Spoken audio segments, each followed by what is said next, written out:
pertama saya mendukung sekali para diaspora Turki agar betul-betul lebih memberikan eksistensi bagaimana mendukung Indonesia untuk meningkatkan ekonominya. Karena kita tahu diaspora itu ada yang terdepan di luar negeri untuk bagaimana agar membawa investor, bagaimana menciptakan kreatif, menciptakan peluang ekonomi yang tinggi. Nah, peran dari diaspora Turki khususnya kita sangat diharapkan. Mudah-mudahan ini bisa memberikan kontribusi positif kepada Indonesia. Ya. Dan tentunya fasilitas untuk diaspora sendiri dipermudahkan, Pak. Oh, insya Allah kita akan didukung membuat. gitu, Pak. Oh, pasti kalau didukung pasti didukung. Kalau menyangkut masalah permudahan tentu kita akan harapkan pemerintah bisa memberikan yang terbaik.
mengucapkan syukur, alhamdulillah kita dapat berkumpul pada hari yang baik ini untuk bersama mendengarkan paparan dari Bapak Profesor Dr. Saifuddin Hasan tentang 4 pilar MPR RI, yaitu Pancasila, Undang-Undang Dasar 1945, NKRI, dan Bhinneka Tunggal Ika.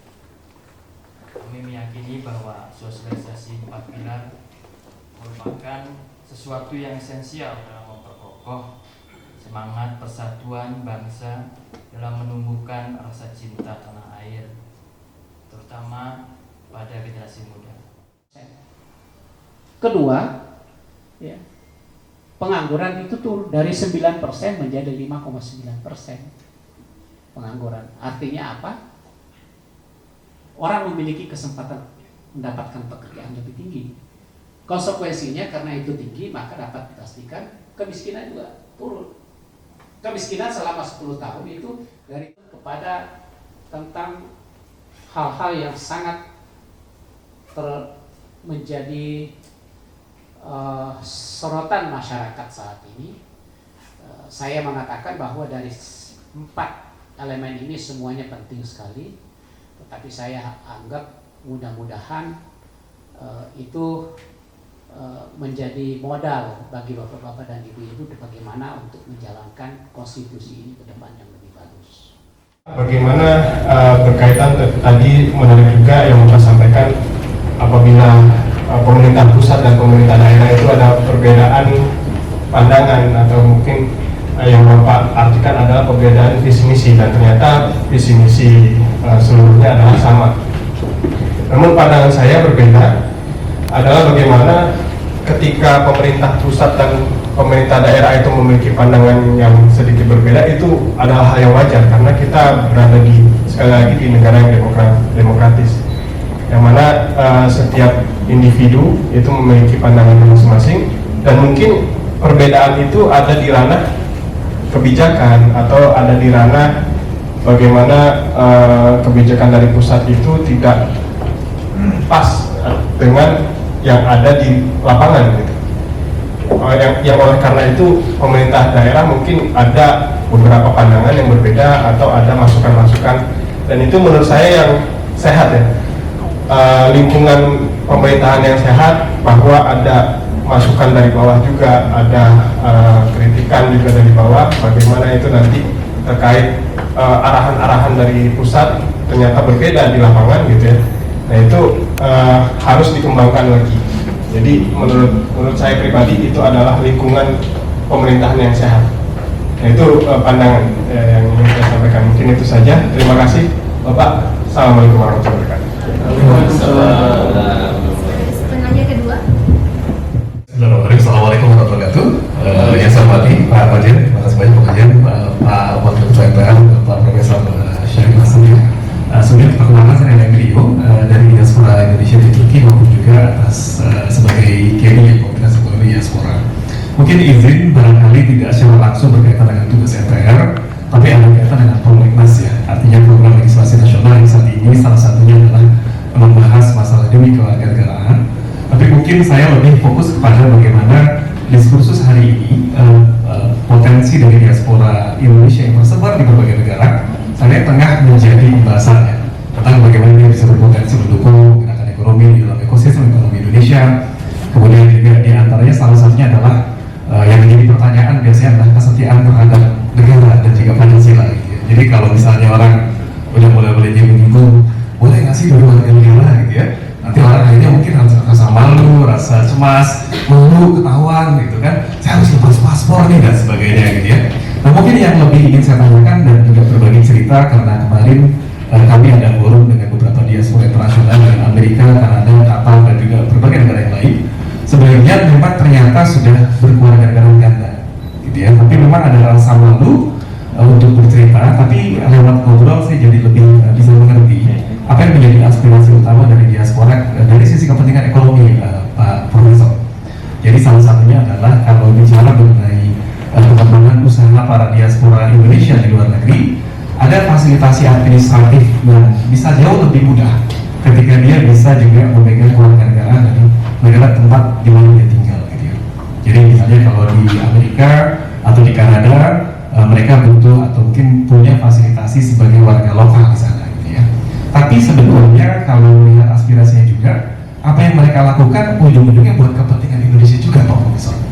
Ya, jadi ujung-ujungnya misalnya kalau kita bicara, oh ternyata dia pun juga membawa hasil usahanya di Kanada untuk pulang ke Indonesia, itu pasti jadi devisa juga, gitu ya. Begitu juga dengan kalau kita bicara Indonesia dimanapun berada, ada kecenderungan kita selalu terhimpun dengan nilai-nilai kebangsaan yang sama. Salah satu bentuknya adalah warga kita paling rajin ngumpul Pak Prof, kalau saya lihat ya. Atau mungkin judulnya pengajian, misalnya ada Bu Ustazah paling ngerti nih, kalau pengajian Indonesia kumpul, wah kita pasti ngomonginnya Indonesia gitu kan. Udah nggak tanya lagi siapa nih yang punya paspor double gitu, kira-kira begitu. Nah mungkin kalau boleh dikasih gambaran Pak Prof, seberapa pandangan Pak Prof terhadap wacana dari kewarganegaraan, terutama mungkin selain untuk kepentingan mungkin sebagian pertanyaan masalah pernikahan lintas bangsa gitu ya, atau lintas negara, tapi mungkin kalau boleh sedikit pandangan Profesor khususnya dari perspektif bagaimana potensi diaspora Indonesia dan jumlahnya menurut BRIN kurang lebih sudah mencapai 8-10 juta di 90 negara bisa betul-betul tetap berkontribusi tanpa kemudian terhalang hal-hal administratif yang sifatnya mungkin memang pasti sensitif dan butuh banyak pembahasan seputar kewarganegaraan. Tapi mungkin kalau boleh ada update Pak Prof sehingga kami juga bisa menyampaikan apa yang menjadi perkembangan terkini kepada komunitas di sini. Mungkin izin Pak Prof. Terima kasih. Assalamualaikum warahmatullahi wabarakatuh. Pertanyaan yang sangat substantif sekali. Kita berikan tepuk tangan dulu buat yang kepada Ketua PPI Turki. Saya sangat setuju apa yang Anda lakukan tadi ya, bahwa ya rakyat tanpa harus didengar. Nah, menjadi pertanyaan bagaimana caranya MPR mendengar aspirasi masyarakat. Ya, ingin saya sampaikan bahwa khusus salah satu contoh persoalannya menyangkut masalah pembahasan tentang GBHN ini. Jadi pada saat kami rapat, ya, kami sepakat. Pertama kita harus meningkatkan sosialisasi dan mendengar aspirasi rakyat. Siapapun dari semua golongan, mulai dari partai politik sampai kepada mahasiswa, akademisi, organisasi masyarakat, sosial dan budaya dan sebagainya. Seandainya kita itu masih menganut sistem referendum, mungkin ini juga salah satu cara untuk kita mendengar masyarakat, keinginan masyarakat.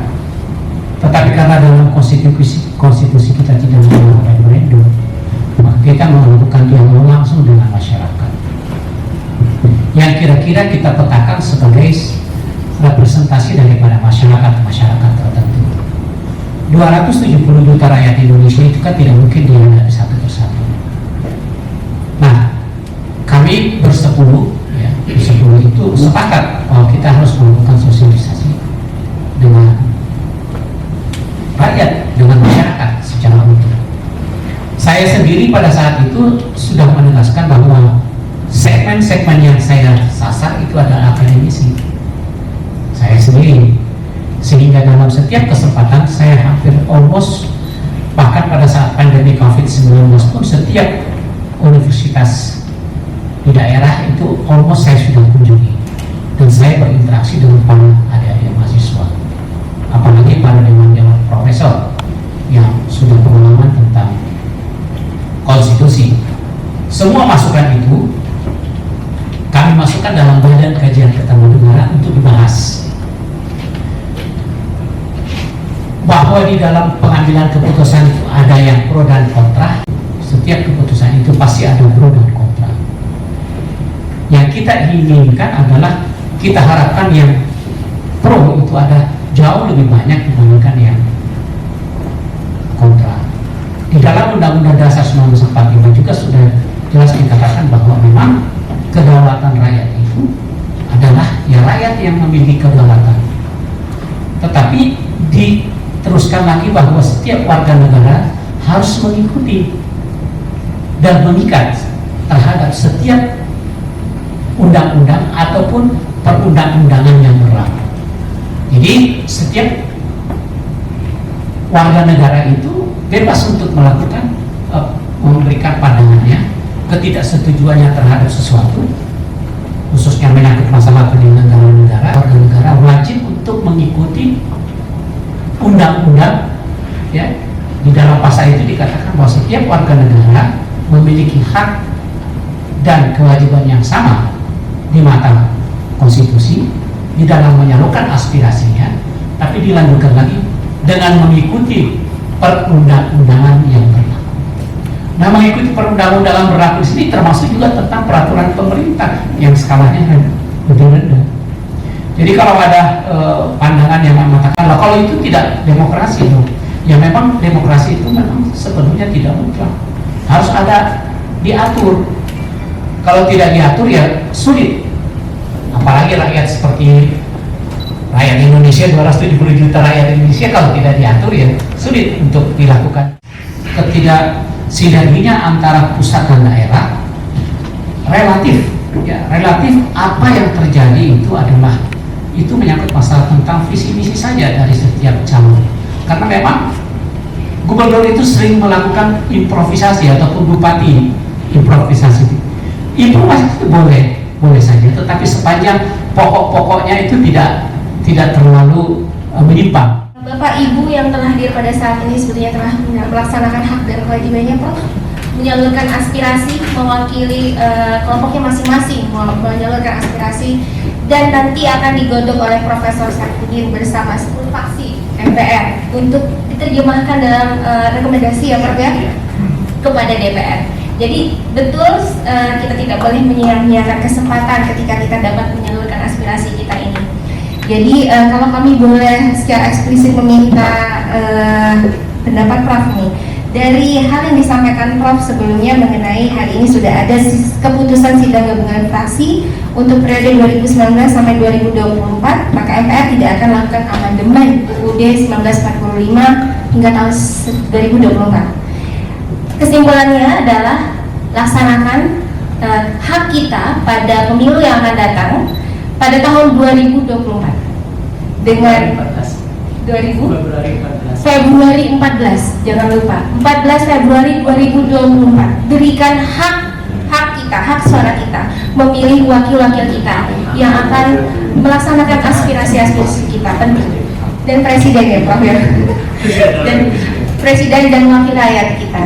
Jadi karena tidak akan dirubah peraturan ketetapan MPR ini hingga tahun 2024 saja. Bagaimana dengan tahun-tahun selanjutnya? Itu tergantung pada kita. Sebelum itu, sebelum melaksanakan hak kita, memberikan hak suara, jangan lupa untuk lapor diri.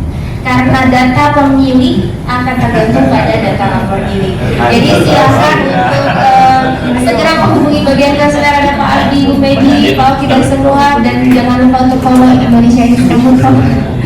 Jadi terima kasih banyak sekali lagi. Tepuk tangan yang meriah untuk kita semua.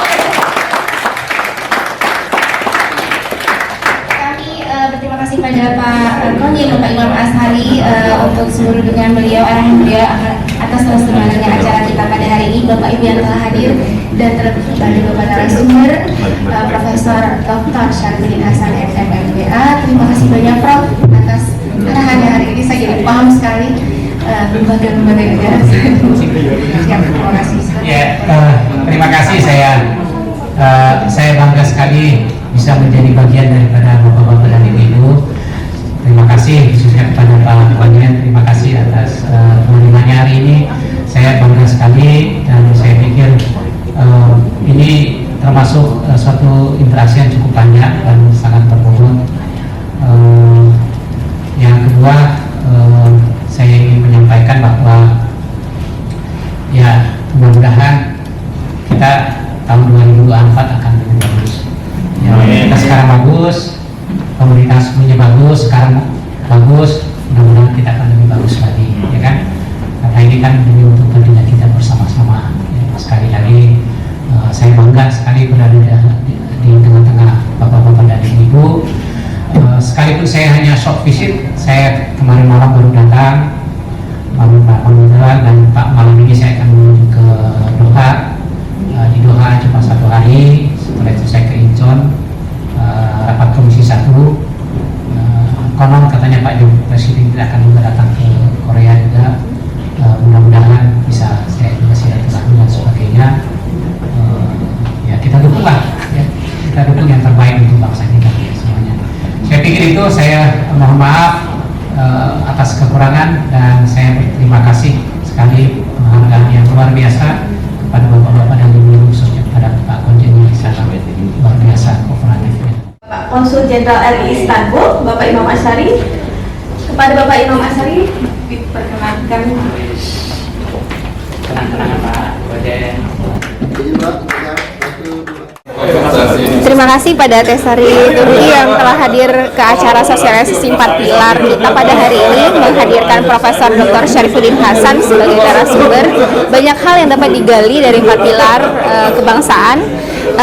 Yang utamanya diurai oleh beliau dengan sangat tuntas dan lugas adalah mengenai Undang-Undang Dasar 1945 dan bagaimana yang dapat dilakukan oleh masyarakat dalam menyalurkan aspirasinya. Jadi jangan lupa untuk tetap terus semangat kepada diaspora Indonesia untuk menyalurkan aspirasi melalui pemberian hak suara dan menghadiri acara-acara seperti ini.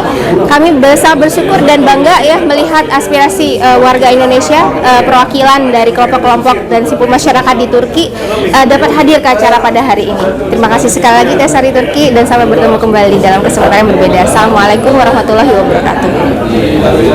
Pertama saya mendukung sekali para diaspora Turki agar betul-betul lebih memberikan eksistensi bagaimana mendukung Indonesia untuk meningkatkan ekonominya. Karena kita tahu diaspora itu ada yang terdepan di luar negeri untuk bagaimana agar membawa investor, bagaimana menciptakan kreatif, menciptakan peluang ekonomi yang tinggi. Nah, peran dari diaspora Turki khususnya kita sangat diharapkan. Mudah-mudahan ini bisa memberikan kontribusi positif kepada Indonesia. Ya, dan tentunya fasilitas untuk diaspora sendiri dipermudahkan, Pak. Oh, insya Allah kita dan akan didukung berbuat. gitu, Pak. Oh, pasti kalau didukung pasti didukung. Kalau menyangkut masalah permudahan, tentu kita akan harapkan pemerintah bisa memberikan yang terbaik.